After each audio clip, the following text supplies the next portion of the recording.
Hey, what is going on, you guys? JPB Productions here, and today I am going to be reviewing episode 11 of Survivor 43. So, before I begin, I got contact lenses. It is the first time that I've parted with my glasses in 4 years. I don't know if this is going to be my permanent look. I haven't fully decided yet. So, maybe it'll be permanent, maybe it won't. But I don't know. We'll see. I might go back to the glasses. I don't know. I haven't decided that yet.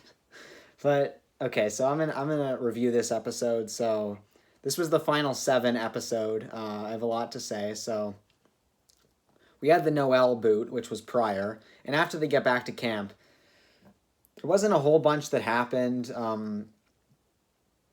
Owen was left out of the vote. We see the scene where he was basically like, "I was left in the dark again. What the hell is happening here?"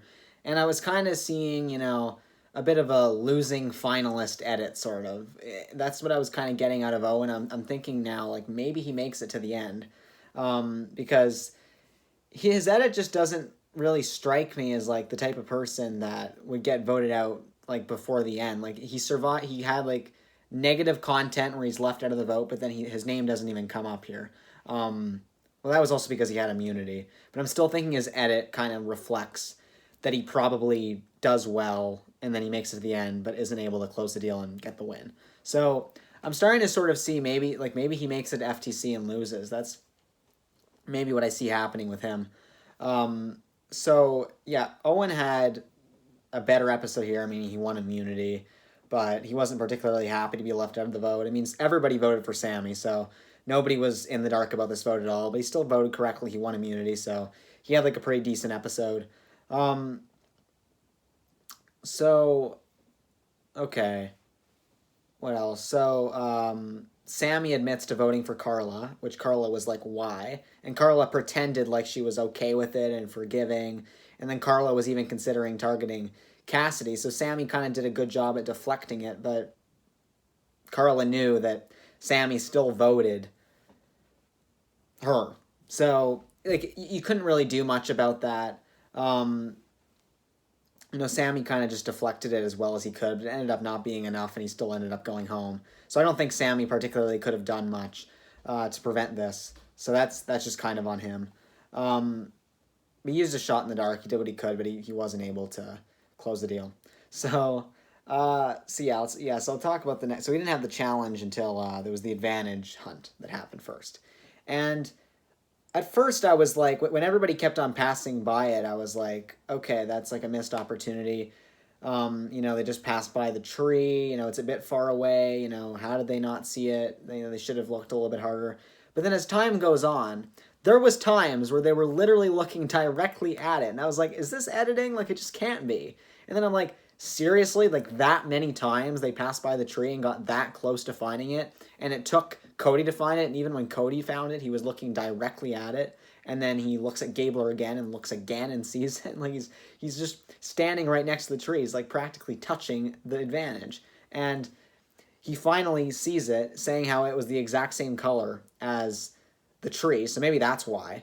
Maybe that's why nobody could tell that it was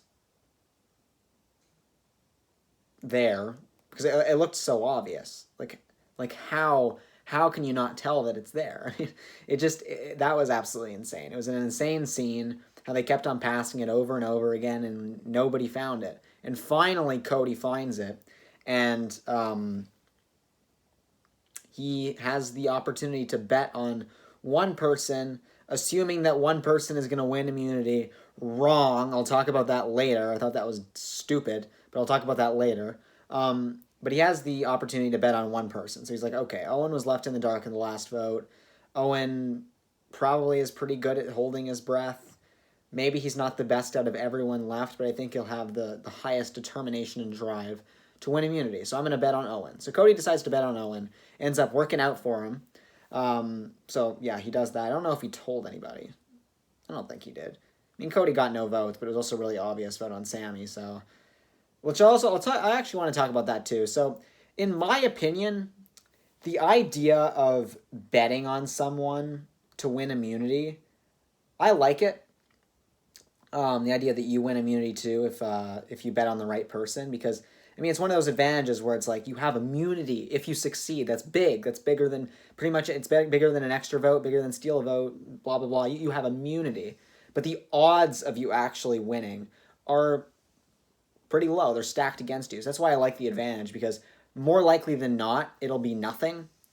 But there's a small chance that it'll be something fantastic. So I like that. What I don't like is that Jeff announces it after everyone's voted.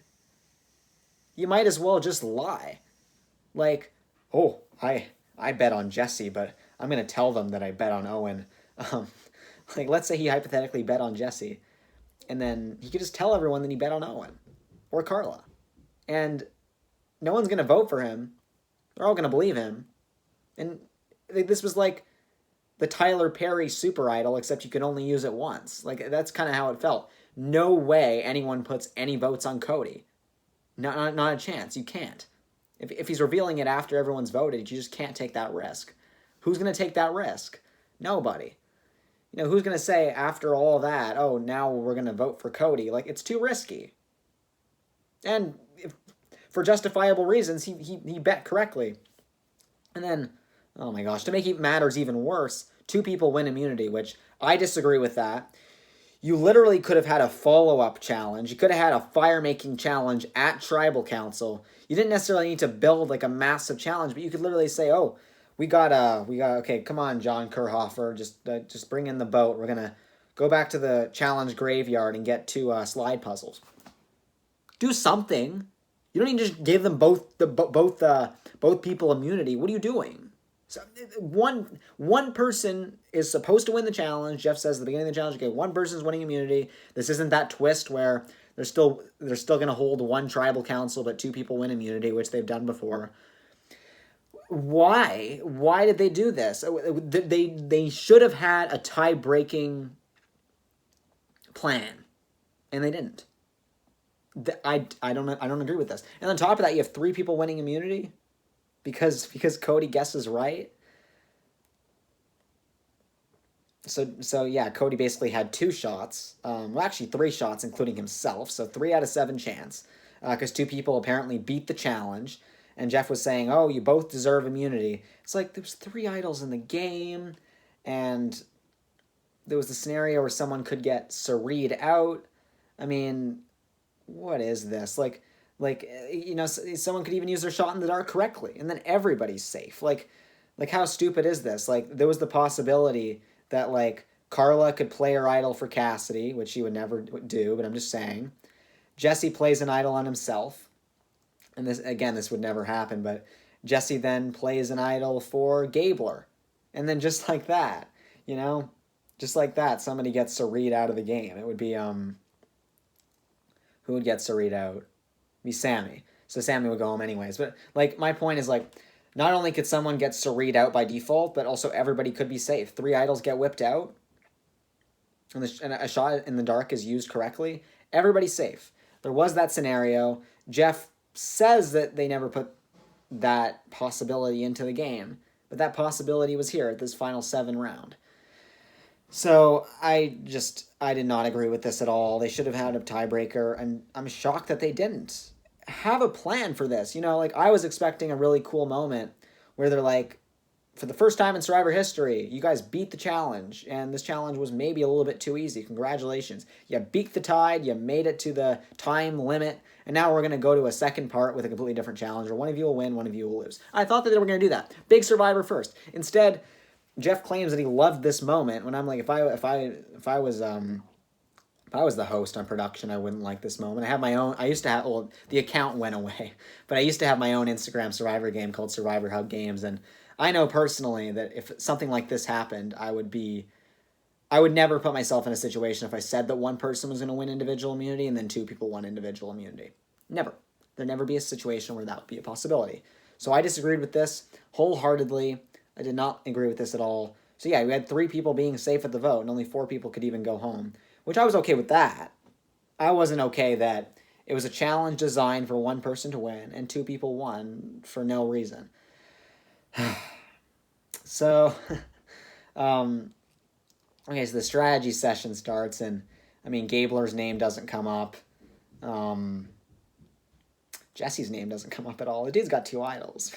Nobody's even targeting him. So now he's golden final 4, right? Like, he never gave the idol back to Cody, right? I mean, they could have left it out of the edit, but I think they probably would have included that. So I'm assuming that Jesse's golden final 4 now. He probably goes out at final 4 because he's playing a game right now where it's like, how does the jury not reward him the win if he makes it to the end? Like, you have to. He has dominated the game strategically like very few have. He is maybe like a more boring, less multi-dimensional version of Omar. He's never had his name written down. He's done phenomenally strategically. Socially, he's liked enough where he just hasn't gotten targeted. And he's sitting on 2 idols at the final 6. What? He didn't find either of them. Like, good for him. Like, one was given to him, and then the other one was given to him. Good job, Jesse. He's just doing everything so well. No individual immunity wins, but based off of the game that he's played, I don't think anybody's going to care. I'm impressed by Jesse. Very, very impressed by Jesse. Jesse's name just doesn't come up at all. Now he's in the final 6 with, I think, 2 idols. So Jesse was completely safe. Gabler, I think that they're just underestimating right now. Like, kind of underestimating him. I think it's still a long shot. Like, if he's sitting at the end with Cody and Cassidy, or Cassidy and Owen, or Cody and Owen, I still kind of think that he's going to have a hard time winning. But I actually think that there's a chance. I'm not totally ruling Gabler out as a winner, although I don't think it's going to happen. But Jesse's going out at the final 4. Because I actually think, like, based off the edit that we're seeing, it seems like Jesse winning is just so obvious that, like, I flat out kind of maybe even have him at the bottom. Least likely to win, because is he really going to get there? Like, I think he's going to go out at final 4. Or he makes it a final 3, and, like, the editors have been tricking us, and the editors have showed us, like, not necessarily a better Jesse than what Jesse actually is, but more so he's just better at showing the audience in his confessionals how great he is, but he kind of, like, doesn't really flaunt off that same greatness to the cast, and maybe he wouldn't be as good at FTC. So maybe Jesse's an FTC loser. Who knows? But Jesse's name didn't come up at all. Gabler's name didn't come up at all. It seemed pretty obvious that it was between Cassidy and Sammy. As soon as both names were thrown out, I was like, okay, one of them's going home. Like Jesse is just well positioned. I don't know how he's doing it. And then Gabler, I guess they're okay with taking him to the end. Like, he's someone maybe they think, although he like won that one individual immunity challenge, maybe they just think he can go home at any time. So if they actually do want to send him home, they can. Or they just want to take him to the end. So I don't particularly think that Gabler is someone particularly to worry about. I don't think they're too concerned about him. So, yeah, I don't think that they're super concerned. I think most people are just kind of willing to take him to the end if it comes to that. So, it's between Cassidy and Sammy. And Carla was considering doing Cassidy because she was mad at Cassidy because Carla thinks that Cassidy was behind the option of voting her instead of Noelle, even though Sammy voted for Carla, and yeah, Owen was the other vote for Carla. So Cassidy didn't even vote for Carla. What Cassidy threw out Carla's name, and then she says, oh, I'm going to back out, I'm going to do Noelle, there aren't numbers. And then Sammy actually votes for Carla, and then Sammy would expect Carla to be more mad at Cassidy than Sammy, even though Sammy voted for Carla and Cassidy didn't. No, that's not going to happen. And I kind of assumed that it would this was just kind of smoke screening from the editor's perspective, and they did as good as they could. But I think that the Sammy vote from the player's perspective was really, really obvious. From a viewer's perspective, pretty obvious, at least from my standpoint. I was like, okay, Sammy's using the shot in the dark. But Sammy was saying, in tribal questioning, if everyone's telling me the truth, then, my vote shouldn't matter. And it's the last time you can play it. So with that logic, you might as well. If I was Sammy, I would have played it too. Even if people were, reassuring me, it's Cassidy, it's Cassidy, Cassidy. It's like, okay, if it's Cassidy, my vote shouldn't matter. Because everyone's just doing Cassidy, right? There's no other name out there, right? So if I was Sammy, I would have done the exact same thing. I don't blame Sammy at all. What was the correct play? Because he got the most votes. But even if, the vote wasn't split, so even if it was actually going to be Cassidy, you might as well play the shot in the dark just in case because your vote's not going to matter. It's the same with everybody else. If it's final sevens, the last time you can play a shot in the dark and you know your vote's not going to matter, and it's a pretty united vote and you know it's going to be anyways, you might as well use it because your vote's not going to matter. Unless you're like certain that you're not going home, even though you aren't safe, which is kind of a feeling maybe you should never have in the game. But it was kind of obvious that it was going to be Sammy. Earlier on in the season, people were saying how Sammy was like getting this like winner's edit and how he was getting like really positive content. But I found it kind of interesting what they did. Where like in the pre-merge, a lot of winning content. Early merge, they were making him look, really good, kind of like, mafioso, trying to control the game. But what they kind of did is they kind of like showed you a story arc of a bit more negative content from him. Where, for example, even in this episode, he says to Carla, "Yeah, I voted for you." like they made him look more negative. Where I was like, okay, now I do not think Sammy's going to win. So they gave him like a really positive content. He got like a lot of positive content, and then just out of nowhere, he does things like sloppily and incorrectly. Hot take potentially. I think Sammy is the best teenager to ever play Survivor. I don't think any teenager's ever been better than him. Natalie Tannerelli was a GOAT. Michael Yerger, I think, managed. Michael Yerger was really fun to watch, but I don't think he manages threat level super well. Will Wall he played the middle sloppily, in my opinion. Julia is the only teenager to ever play the game that I think there's an argument that you can make that she's better than Sammy. And then obviously Keith Sowell was second boot. So Julia, I think, had like a pretty large amount of potential within the game, but I think that Sammy was a bit better. He had a bit more life experience, and he was trying to control the game and did it kind of in a more subtle way where I felt like there was still potential for him to win. Where like behind the scenes, he actually seemed like he had some level of control, but I think people recognized what he was doing. I think the audience kind of thought that like maybe we're shown that he has this control. Maybe the players don't know, but I think people honestly caught on to how much control Sammy was trying to have. And we saw that, people were saying how Sammy was like, nobody really trusts him. He's trying to play the middle. He's trying to play all angles, and people were like catching on to that. So people were threatened by him and also didn't really trust him. So they didn't want to take him too much further in the game. So I think voting out Sammy was a fine move. I mean, the fact that everybody voted for him, it's like, well, whoever gets 6th place and 5th place, like, it's not going to work out for them, is it? So whenever, like, everybody gets together for one move, you just kind of have to scratch your head and be like, okay, but whoever gets 6th place and 5th place, well, you guys were 6 and 5. You could have maybe kept Sammy in the game or pushed for that to be the case, and you maybe have a better chance. So that's what I always think whenever, like, Final 7 votes, because Final 7's a crucial number. So whenever Final 7 votes hit and it's like united, it's like, okay, Final 6 boot and Final 5 boot. Are you looking back and regretting that now? So this didn't benefit everybody. It's going to benefit the winner. But there's always somebody on the top and there's always someone on the bottom. So to have like a united Final 7 vote, there's probably going to be some people like looking back and being like, was that really the right decision? And it happens every time. So yeah, I thought this was a pretty decent move. Sammy played well. I do this every time. I'm going to make my predictions for how I think the rest of the season is going to play out. Okay, this is actually a bit tough. Cassidy 6. Carla 5. Jesse 4. Gabler 3.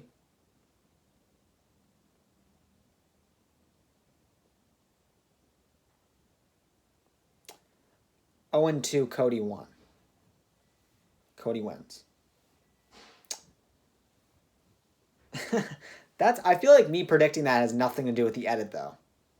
So I'm not really sure. Like Cody winning would be really funny. He hasn't really had like a winner's arc. Some people think he's gonna go home right before FTC because they're like his edit doesn't really scream like makes it to FTC. Like maybe he'd be a little bit more relevant within the game. But I think edit aside and based off of positioning, that's what I'm thinking. And then if I look more at the edit, I'm more so thinking like Owen 6, Cody 5, Jesse 4. Does Carla make it to the end? I don't know.